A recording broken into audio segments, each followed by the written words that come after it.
Hello everyone and welcome to backslash I am Awais. और आज हमारी नेक्स्ट वीडियो है पाइथन प्रोग्रामिंग के ऊपर, जिसमें हम प्रोग्रामिंग फंडामेंटल्स पढ़ रहे हैं पाइथन के।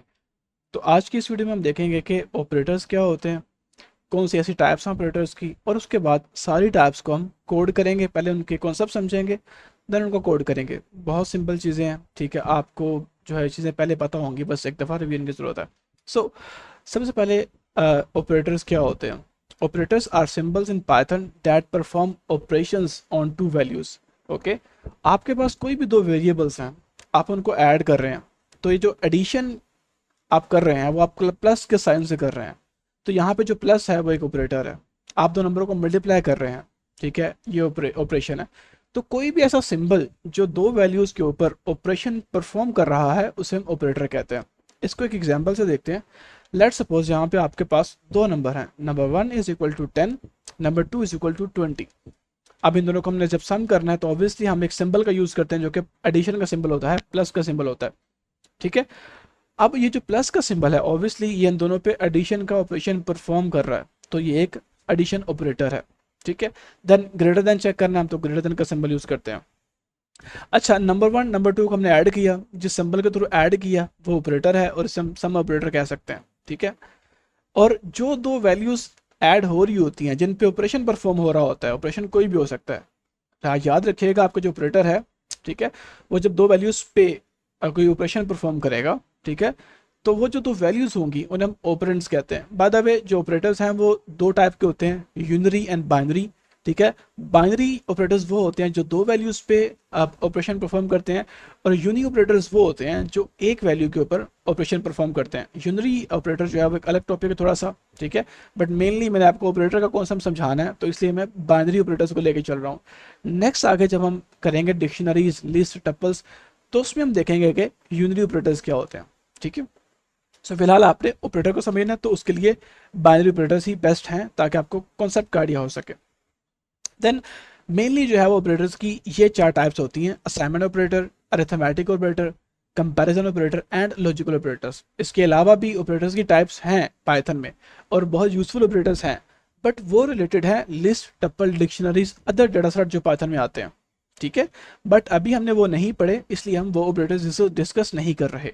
फॉर द बेसिक जो है वो एक आपकी कहते हैं उसे बेस बनाने के लिए ये चार टाइप्स आपको आना जरूरी है, इसलिए मैंने यही चार जो है वो कंसिडर किए हैं पहले, ठीक है। साथ साथ जब हम लिस्ट, टपल सब चीज़ें पढ़ेंगे तो हम तब वो ऑपरेटर्स भी देखेंगे। ओके, सो स्टार्ट करते हैं सबसे पहले अपने असाइनमेंट ऑपरेटर से। अब जैसे कि इसका नाम ही आपको शो कर रहा है असाइनमेंट, तो ये क्या करता है, ये वैल्यू असाइन करता है किसी भी वेरिएबल को, और हमने इसे बहुत दफ़ा यूज भी किया हुआ अपने कोड में। लेट सपोज मैंने यहाँ पे लिखा हुआ है नंबर 1 इज इक्वल टू 10। अब यहाँ पे जो इज इक्वल है ये एक असाइनमेंट ऑपरेटर है, ठीक है, और इसको रिप्रेजेंट भी इसी सिंबल से करते हैं। आपने किसी भी वेरिएबल को कोई वैल्यू असाइन करनी है आप इससे कर सकते हैं। देन फर्स्ट नेम अवैस, अब फर्स्ट नेम एक वेरिएबल है, उसको वैल्यू मैंने दी हुई है अवैस, कैसे, असाइनमेंट ऑपरेटर से। सेम फॉर सी जी पे इज इक्वल टू 2.9। एंड इसमें एक चीज होती है चेन्ड असाइनमेंट। इसमें क्या होता है, आप मल्टीपल वेरिएबल्स को एक ही दफा में एक वैल्यू असाइन कर देते हैं, ठीक है। जैसे मैंने यहाँ पे लिखा हुआ है number 1 is equal to number 2 is equal to number 3 is equal to 20। तो तीनों वेरिएबल्स को मैंने एक ही दफा में एक वैल्यू असाइन कर दी, ठीक है। इसके बारे में फर्दर जब हम कोड करेंगे तब आपको समझ आएगी कि चेन असाइनमेंट क्या होती है, ठीक है। Then we have arithmetic operators. Arithmetic का मतलब होता है मैथमेटिकल ऑपरेशंस, ठीक है। तो आपके जितने भी मैथमेटिकल ऑपरेशंस हैं, एडिशन है, सब्ट्रैक्शन है, मल्टीप्लिकेशन है, डिवीजन है, वो सारे अरिथमेटिक ऑपरेशंस में आते हैं, और उनके लिए जो सिंबल्स यूज होते हैं उन्हें हम कहते हैं अरिथमेटिक ऑपरेटर्स। जैसे कि यहाँ एग्जाम्पल में मैंने बताया हुआ है, number 1 is equal to 20, number 1 is equal to 10, number 2 is equal to 20, और इन दोनों को ऐड करने के लिए मैंने एक एडिशन के लिए सम का सिंबल यूज किया हुआ है। तो जो ये सम है ये एक अरिथमेटिक ऑपरेटर है। सेम फॉर द सब्ट्रैक्शन, ठीक है। अब इनकी टाइप्स कितनी होती हैं अरिथमेटिक ऑपरेटर्स की। सबसे पहले एडिशन, दो नंबरों को ऐड करेगा। देन वी हैव सब्ट्रैक्शन, दो नंबरों को सब्ट्रैक्ट करेगा। Then we have multiplication, obviously दो नंबरों को मल्टीप्लाई करेगा। Then division, to divide two numbers, ठीक है। फिर मॉडुलस। अब मॉडुलस ऑपरेटर जो है ना, ये आपके दो नंबर्स को डिवाइड करने के बाद जो रिमाइंडर बचता है, ठीक है, उसको रिप्रेजेंट करता है, ठीक है। लेट सपोज आपने 3 डिवाइडेड बाई 2 किया। अब हमें पता है कि ये जो दो वैल्यूज हैं इक्वली डिवाइड नहीं हो सकती, ठीक, कंप्लीटली डिवाइड नहीं हो सकती, इनमें कोई ना कोई रिमाइंडर बचेगा लेट्स सपोज। ठीक है, तो जो वो रिमाइंडर होगा वो हमें मॉडुलस से मिलता है। Then we have exponential. ठीक है, एक्सपोनेंशियल ऑपरेटर क्या होता है, आपकी फर्स्ट वैल्यू को दूसरी की पावर बना देता है। लेट्स सपोज आपने लिखा 2 डबल स्टैरिक 5। ठीक है, अब 5 इसका मतलब क्या है इस पूरी एक्सप्रेशन का, 5 पावर 2 दैट इज 25। ठीक है, मे बी मैं रॉन्ग हूं तो चेक कर लीजिएगा। Then floor division. ठीक है, अब फ्लोर सीलिंग का कॉन्सेप्ट थोड़ा अलग है, बट फ्लोर का मतलब ये होता है कि आपकी वैल्यू को डिवाइड करता है और जो हाईएस्ट वो होल नंबर होता है ना, ठीक है, लेट्स सपोज आपका आंसर पॉइंट में आ रहा है 3.333, तो इसमें जो होल नंबर हाईएस्ट आया है आंसर में वो 3 आया है, तो पॉइंट को इग्नोर कर देगा और आपको जो आंसर देगा वो 3 देगा। ठीक है, तो ये फ्लोर डिवीजन का भी एक ऑपरेटर होता है पाइथन में। आप लोग भी सोच रहे होंगे कि हम पाइथन में मैथ को क्यों पढ़ रहे हैं, तो ये ज़रूरी चीज़ें हैं, जब आप आगे आप कोड करेंगे तो आपको समझ आएगा कि मैथमेटिक ऑपरेटर्स को क्यों इंक्लूड किया हमने इन सब चीज़ों में। ठीक है, सो नेक्स्ट आता है कंपैरिजन ऑपरेटर। अब कंपैरिजन ऑपरेटर में क्या होता है, हम दो वैल्यूज़ को कंपेयर करते हैं। लेट्स सपोज आपने चेक करना है कि दो वेरिएबल्स आपस में इक्वल है कि नहीं, तो आप इक्वल टू का कंप्यूटर ऑपरेटर यूज़ कर सकते हैं। ये जो डबल इक्वल आप जब आप यूज़ करते हैं ना, तो ये दो वैल्यूज़ को चेक करता है कि आपस में इक्वल है कि नहीं। Then we have not equal to, अगर आपने नॉट इक्वल चेक करना है तो आप कर सकते हैं। अगर आपने ग्रेटर चेक करना है कि एक नंबर दूसरे से ग्रेटर है कि नहीं, तो आप ये सिंबल यूज़ कर सकते हैं ग्रेटर का। देन लेस देन के लिए भी सेम, ग्रेटर देन और इक्वल टू। ठीक है, आई होप लोग आपको इस चीज़ का पता है, ग्रेटर देन और इक्वल। ठीक है, हमने अगर दो कंडीशन चेक करनी है कि नंबर 1 नंबर 2 से ग्रेटर भी हो और इक्वल भी हो, ठीक है, ये दो कंडीशन अगर हमें लगानी है तो हम ग्रेटर देन इक्वल चेक कर सकते हैं, again less than and equal to. ठीक है, तो ये सारी मैथमेटिक्स की टर्म्स हैं। ठीक है, और आई डोंट थिंक सो कि किसी बंदे को इन चीज़ों का कॉन्सेप्ट ना हो। ठीक है, फिर भी अगर नहीं तो आपके सामने डेफिनेशंस भी लिखी हुई हैं, आप वो भी पढ़ सकते हैं। ठीक है, then we have logical operators. अब लॉजिकल ऑपरेटर्स में क्या होता है, ये काम करते हैं कंडीशंस पे। ठीक है, आप कोई भी एक कंडीशन डिफाइन करते हैं, ठीक है, उसके अकॉर्डिंग जो है आपको ट्रू या फॉल्स आंसर करता है। लेट्स सपोज मैं कहता हूं कि अगर बाहर बारिश हो रही है, ठीक है, तो दरवाजा बंद कर दो। ठीक है, अब दो कंडीशंस हैं। अब इसमें मैंने कहा अगर बाहर बारिश हो रही हुई फिर ही दरवाजा बंद करना है, बट अगर बाहर बारिश नहीं हो रही तो फिर दरवाजा बंद नहीं करना। अब इसमें क्या है, मैंने कहा अगर फर्स्ट कंडीशन जो क्या है, बाहर बारिश हो रही है, ट्रू है, सही है, वाकई में बारिश हो रही है, देन दरवाजा बंद कर दो। ठीक है, तो दो कंडीशंस है, एक ट्रू है तो दूसरी ट्रू है। अगर पहली फॉल्स है तो दूसरी भी फॉल्स है, अगर बारिश नहीं हो रही तो दरवाजा भी बंद नहीं होगा। ठीक है, तो इसमें क्या होता है, दो कंडीशंस होती हैं। ठीक है, और इसके लिए तीन मेन ऑपरेटर्स होते हैं, एंड और नॉट। ठीक है, और इन तीनों का जो है वो एक डिफरेंट पर्पस होता है। लेट्स सपोज एंड ऑपरेटर क्या करेगा, return true if both conditions are true. अगर बाहर बारिश भी हो रही है और दरवाजा भी बंद है तो एंड ऑपरेटर आपको कहेगा भाई दोनों करेक्ट हैं, ट्रू। ठीक है, और लेट्स सपोज अगर बाहर बारिश हो रही है और दरवाजा बंद नहीं है तो एंड ऑपरेटर कहेगा भाई फॉल्स, कि कंडीशन सेटिस्फाई नहीं कर रही। दोनों चीजें ट्रू होना लाजमी है, बाहर बारिश होना एंड दरवाजे का बंद होना, दोनों होंगी तो ट्रू होगा, otherwise false. Then we have or. अब और में क्या होता है, it returns true if at least one of the condition is true. ठीक है, लेट्स सपोज मैंने कहा अगर बाहर बारिश हो रही है, ठीक है, बारिश होना लाजमी है, उसके बाद दरवाजा बंद करना ना करना वो तुम्हारी मर्जी है। अब नोट और ऑपरेटर क्या करेगा, चेक करेगा बाहर बारिश हो रही है, हाँ हो रही है, ट्रू। ठीक है, और अब दरवाजा बंद नहीं है लेट्स सपोज, ठीक है, तो ट्रू कर देगा, क्योंकि दोनों में से कोई भी कंडीशन ट्रू होना लाजमी है, या तो दरवाजा बंद हो, ठीक है, या बारिश हो रही हो। अगर बारिश भी नहीं हो रही, दरवाजा भी नहीं बंद, तो भाई कंडीशन फॉल्स है, क्योंकि और ऑपरेटर क्या करता है भाई, कोई भी एक चीज ट्रू हो। लेट्स सपोज मैं कहता हूं कि बाहर बारिश हो रही हो, ठीक है, और दरवाजा बंद हो, ठीक है, दोनों में से कोई भी एक कंडीशन ट्रू है, या बारिश हो रही है या दरवाजा बंद है, तो और जो है वो ट्रू रिप्रेजेंट कर देगा। अदरवाइज अगर दोनों काम नहीं हो रहे तो फॉल्स कर देगा। ठीक है, हम कहते हैं ना जैसे नॉर्मल स्लैंग लैंग्वेज में, यार अगर ये नहीं तो यही कर दो, ठीक है, ये नहीं करना तो यही कर लो, तो मतलब कोई भी एक काम कर लो, अगर दोनों नहीं करे तो फिर फॉल्स है। Then note. नोट बेसिकली क्या करता है, आपकी कंडीशन को रिवर्स कर देता है, reverse the Boolean result of the condition. Let's suppose मैं कहता हूं जी अगर तो बाहर बारिश हो रही हुई ट्रू हुई, तो तुमने कहना है फॉल्स है। ठीक है, अगर बारिश नहीं हो रही तुमने कहना ट्रू। ठीक है। तो कंडीशन को रिवर्स करने के लिए यूज़ होता है। इसके बेनिफिट्स बहुत ज़्यादा हैं। अभी आपको थोड़ा सा कॉम्प्लेक्स लग रहा होगा, ठीक है, समझ नहीं आ रही होगी, बट जब आप इनको यूज़ करेंगे प्रैक्टिकल प्रोजेक्ट्स में, ठीक है, जब हम लूप्स पढ़ेंगे, जब हम कंडीशन बेस्ड एप्लीकेशन बनाएंगे या छोटे छोटे प्रोजेक्ट्स बनाएंगे, तब आपको समझ आएगी कि एंड और नोट का फ़ायदा क्या। ठीक है। सो फॉर नाउ इतना ही था कॉन्सेप्चुअल टॉपिक्स पे। अब हम चलते हैं वी एस कोड की तरफ और इनको कोड करते हैं। अच्छा, तो अभी जो है अपने अपने एडिटर में आ चुके हैं, तो मैं क्विकली जो है जाके एक न्यू फाइल क्रिएट करता हूँ। Let's first go for T. तो मैं इसे as a Python file save कर लेता हूँ। सेव एज, मैं इसे लिख देता हूँ test.py। टेस्ट पहले ही है तो मैं लिख देता हूँ जी guide.py। आप कोई भी नाम रख सकते हैं जो आपको बेनिफिशियल लगता है। ठीक है। अच्छा, अब यहाँ पे सबसे पहले हम देख लेते हैं जी अपने असाइनमेंट ऑपरेटर को। बाय द वे मैंने जूम कैसे किया है, अगर आप कंट्रोल प्लस प्रेस करेंगे तो आपका जो है वो स्क्रीन जूम होती है, अगर आप कंट्रोल माइनस करेंगे तो वो जूम आउट हो जाती है। सो सबसे पहले ट्राई करते हैं असाइनमेंट ऑपरेटर को। और हमें पता है असाइनमेंट ऑपरेटर यूज़ होता है किसी भी वेरिएबल को कोई वैल्यू असाइन करने के लिए। तो लेट्स सपोज हमारे पास एक वेरिएबल है num1, ठीक है, उसको मैं वैल्यू असाइन करता हूँ जी 20। सिंपल, हमने एक नंबर को वैल्यू असाइन कर दी 20।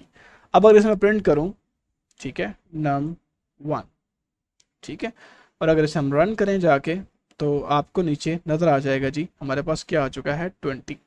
ठीक है। तो सिंपल एज दैट आप इस तरह से जो है किसी भी वेरिएबल को कोई वैल्यू असाइन कर सकते हैं। लेट्स सपोज मैं यहाँ पर लिख देता हूँ जी नेम, ठीक है, मैं लिखता हूँ जी जैसे कि फर्स्ट नेम लिखता हूँ मैं, फर्स्ट नेम, और इसे मैं असाइन कर देता हूँ अवैस। अब अगर मैं यहाँ पे आके जो है वो फर्स्ट नेम प्रिंट करूँ, ठीक है, फर्स्ट नेम, अब अगर मैं प्रिंट करूँ तो यहाँ पे मेरे पास अवैस आ जाएगा, क्योंकि मैंने फर्स्ट नेम को, सॉरी मैंने एक ब्रैकेट एक्स्ट्रा लगा दी है, तो मैं इसे रिमूव करता हूँ। अब अगर मैं रन करूँ तो आप देख सकते हैं यहाँ पे अवैस प्रिंट हो चुका है। ठीक है, simple as that assignment builder. अच्छा, यहाँ पे एक चीज़ थी, मैं पहले CLS लिख के टर्मिनल को क्लियर कर लूँ। एक चीज़ थी कि हम चेन असाइनमेंट कैसे कर सकते हैं। लेट्स सपोज आपके पास 3 से 4 वेरिएबल्स हैं जिनको आपने सेम वैल्यू असाइन करनी है, तो आप किस तरह से करेंगे, आप इस तरह से करेंगे num1 is equal to 20, num2 is equal to 20, ठीक है, num3 is equal to 20।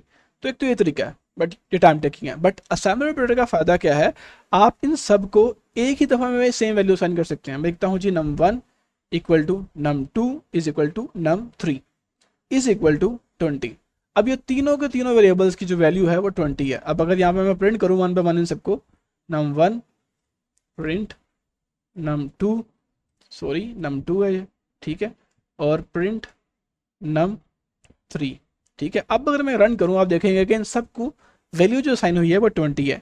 Number 1 20, number 2 20, number 3 20, ठीक है। तो सेम इस तरह से जो है आप किसी भी मल्टीपल वेरिएबल्स को सेम वैल्यू साइन कर सकते हैं। अच्छा, नेक्स्ट हमारे पास था आई गेस हमारे अरिथमेटिक ऑपरेशंस, ठीक है, मैथमेटिकल ऑपरेशंस। तो मैं रैंडमली दो नंबर लेता हूँ, num1 is equal to 20, num2 is equal to 30, ठीक है। अब यहाँ पे मैं सबसे पहले सम करता हूँ जी num1 प्लस num2, ठीक है, फिर मैं करता हूँ जी let's suppose multiplication, multiply is equal to num1 asterisk num2, ठीक है, फिर मैं करता हूँ लेट्स सपोज जी, सॉरी यहाँ पे num1 आना है तो num1 लिख देता हूँ मैं, ठीक है। Then let's go for modulus, ठीक है, तो मैं लिखता हूँ mod is equal to num1 mod num2, ठीक है। आई गेस इतने काफ़ी हैं, आप बाकी ऑपरेटर्स को ट्राई कर सकते हैं। सिंपल, आपको दो वैल्यूज़ लेनी है, उनके अंदर कोई भी ऑपरेटर डालना है। मैं यहाँ प्रिंट करता हूँ जी सबसे पहले सम को, फिर मैं प्रिंट करता हूँ जी मल्टीप्लाई को, ठीक है, फिर मैं जी प्रिंट करता हूँ अपने मोड को, ठीक है। By the way print function आपको पता है स्क्रीन पे प्रिंट करने के लिए यूज़ होता है, तो आप लोग इसे ट्राई कर सकते हैं। तो I would print run that code, और यहाँ पे जी आप लोग देख सकते हैं पहले हमारे पास addition 50, multiplication 600 and mod is equal to 20, ठीक है। तो इस तरह से जो है आप लोग अपने अरिथमेटिक ऑपरेटर्स जो है वो परफॉर्म कर सकते हैं। नेक्स्ट हमारे पास क्या था जी, मैं देख लेता हूँ क्विकली हमारे पास ऑपरेटर कौन कौन से थे। हाँ, नेक्स्ट हमारे पास है कंपैरिजन ऑपरेटर, ठीक है। अगर आपने दो वैल्यूज को कंपेयर कैसे करना है, तो मैं इन्हीं को लेके चलता हूँ। मैं यहाँ पर लिखता हूँ जी num1 20 है, num1 30 है, तो सबसे पहले हम इक्वल चेक करते हैं। तो मैं यहाँ पर लिखता हूँ print num1 equal to num1 equal to num2, ठीक है। अब अगर मैं ऐसे प्रिंट करूं तो मुझे ट्रू और फॉल्स में आंसर देगा ये, तो वो कह रहा है जी फॉल्स है, आपकी दोनों वैल्यूज इक्वल नहीं है। अगर इसे मैं यहाँ पे 20 कर दूं, अब दोनों वैल्यूज इक्वल हैं। अब अगर मैं रन करूंगा कोड को तो अब मुझे ट्रू देना चाहिए इसे, और आप देख सकते हैं यहाँ पे वो कह रहा है ट्रू है, ठीक है। अब हम क्विकली जो है वो चेक कर लेते हैं ग्रेटर देन को, ठीक है। मैं यहाँ पे लिख देता हूँ जी 50, ठीक है। अब नंबर 1 जो है वो ग्रेटर नहीं है नंबर 2 से, ठीक है। और जब हम ये कंडीशन रन करेंगे तो हमें आउटपुट में क्या मिलना चाहिए, फॉल्स, कि 20 जो है वो 50 से बड़ा नहीं है। And you can see that हमारे पास फॉल्स आंसर आ गया। तो इस तरह से जो है आप अपने अरिथमेटिक ऑपरेटर्स को जो है वो परफॉर्म कर, सॉरी कंपैरिजन ऑपरेटर को परफॉर्म कर सकते हैं दो वैल्यूज को कंपेयर करने के लिए। And at last we have our logical operators, ठीक है। तो अच्छा यार, कुछ इशू की वजह से जो है मुझे मेरी रिकॉर्डिंग स्टॉप हो गई थी, मैंने वो दोबारा स्टार्ट किया। तो हम लोग थे अपने लॉजिकल ऑपरेटर्स पे, ठीक है। अब लॉजिकल ऑपरेटर्स में क्या होता है कि लेट्स सपोज हम एक एग्जांपल लेते हैं कि हमारे पास जो है वो एक वैल्यू है num1 जो कि है 20 के इक्वल, एक वैल्यू है num2 जो कि इक्वल है 30 के, ठीक है। अब मैं एक वेरिएबल बना लेता हूँ न्यू जो कि होगा चेक लॉजिक का, ठीक है, ठीक है। लॉजिकल ऑपरेटर को हम चेक कर रहे हैं तो मैं लॉजिक लिख लेता हूँ is equal to, let's suppose मैं लिखता हूँ जी कि जो आपका num1 है, num1 is equal to, sorry greater than num2। क्या आपका जो नंबर 1 है, पहली कंडीशन मैंने क्या दी कि नंबर 1 जो है वो नंबर 2 से बड़ा होना चाहिए, ठीक है। और मैं यहाँ पे नंबर 1 लिखना भूल गया, ठीक है। एक तो ये कंडीशन लगा दी मैंने, और दूसरा मैंने कहा and num1 also equal to num2। अब दो कंडीशन मैंने दे दी। मैंने कहा मुझे बताओ अगर तो नंबर 1 जो है नंबर 2 से बड़ा है और नंबर 1 जो है नंबर 2 के इक्वल भी है, अगर तो ये दोनों कंडीशंस ट्रू हैं तो फिर मुझे ट्रू दो, वरना फॉल्स है, ठीक है। हम क्योंकि हमें पता है एंड क्या करता है, जब दोनों कंडीशंस ट्रू होती हैं तभी ट्रू करता है, वरना फॉल्स होता है। तो हम इसे रन करते हैं, लेट्स सी हमारे पास आंसर क्या आता है, ठीक है। और हमारे पास रिजल्ट नहीं आया बिकॉज हमने प्रिंट नहीं किया। तो हम प्रिंट करते हैं जी अपने चेक लॉजिक को, ठीक है। अब अगर हम प्रिंट करें और आप देख सकते हैं हमारे पास फॉल्स आ गया। क्यों? क्योंकि ना तो नंबर 1 जो है वो ग्रेटर है नंबर 2 से, और ना नंबर 1 जो है वो नंबर 2 के इक्वल है, ठीक है। तो ऑब्वियसली यहाँ पे जो है वो क्या आना था, हमारे पास फॉल्स ही आना था। अब अगर मैं यहाँ पे एंड की जगह और कर दूं, अब और में क्या होता है, हमारे पास कोई भी एक कंडीशन ट्रू होना लाजमी है, ठीक है। तो मैं यहाँ पे क्या करता हूँ, मैं दोनों नंबर को इक्वल कर देता हूँ, ठीक है। अब पहली कंडीशन तो फॉल्स है कि नंबर 1 जो है वो नंबर 2 से बड़ा नहीं है, बट दूसरी कंडीशन ओके है कि number 1 is equal to number 2, ठीक है। तो यहाँ पे हमारे पास रिजल्ट जो है वो ट्रू आएगा। तो पहले मैं CLS का क्लियर स्क्रीन कर लेता हूँ, ठीक है। रन किया और आप देख सकते हैं हमारे पास यहाँ पे ट्रू आ गया। अब ट्रू क्यों आया, क्योंकि हमें पता है और ऑपरेटर के केस में कोई भी एक कंडीशन ट्रू होना लाजमी होता है, ठीक है। दोनों फॉल्स होंगी तो फॉल्स आएगा। अब हम क्या करते हैं, हम दोनों कंडीशन को फॉल्स कर देते हैं। पहली कंडीशन क्या है, नंबर 1 जो है वो नंबर 2 से ग्रेटर हो, तो मैं नंबर 2 को बड़ा कर देता हूँ 80। अब ना तो नंबर 1 नंबर 2 से बड़ा है और ना ही number 1 is equal to number 2 है, तो अब हमारे पास क्या आएगा, फॉल्स। क्योंकि और के केस में एटलीस्ट जो है वो एक कंडीशन ट्रू होना लाजमी होती है। अब आप देख सकते हैं यहाँ पे हमारे पास फॉल्स आ गया, ठीक है। तो यहाँ पे जो है इसे बेसिकली हम कहते हैं और ऑपरेटर, ठीक है। अब हम नोट को भी देख लेते हैं लगते हाथ, ठीक है। अच्छा, तो यार कुछ इश्यूज़ की वजह से जो है वो मेरा सिस्टम क्रैश कर चुका था, बट अभी रीस्टार्ट कर लिया मैंने। और आप लोग मेरा जो फेस कैम भी नहीं देख रहे होंगे, बट एनीवेज हम लोग थे अपने नोट ऑपरेटर पे। हमने देख लिया एंड ऑपरेटर क्या होता है और क्या होता है। अब हम बात करते हैं एंड की। तो उसके लिए मैं नंबर 1 पहले ले लेता हूँ जी 20, नंबर 2 इज इक्वल टू 30, ठीक है। अच्छा, यहाँ पे मैं नोट ऑपरेटर स्टार्ट करने से पहले आपको एक चीज़ बता दूँ कि जो हमारे एंड और ऑपरेटर्स है ना, वो दो कंडीशन पे काम करते हैं। लाइक उसके लिए आपको दो कंडीशंस चाहिए होती हैं, और उन दोनों का जो आंसर होता है वो ट्रू और फॉल्स में वो देता है हमें ऑपरेटर। बट नोट के केस पे हमें दो कंडीशन नहीं चाहिए होती।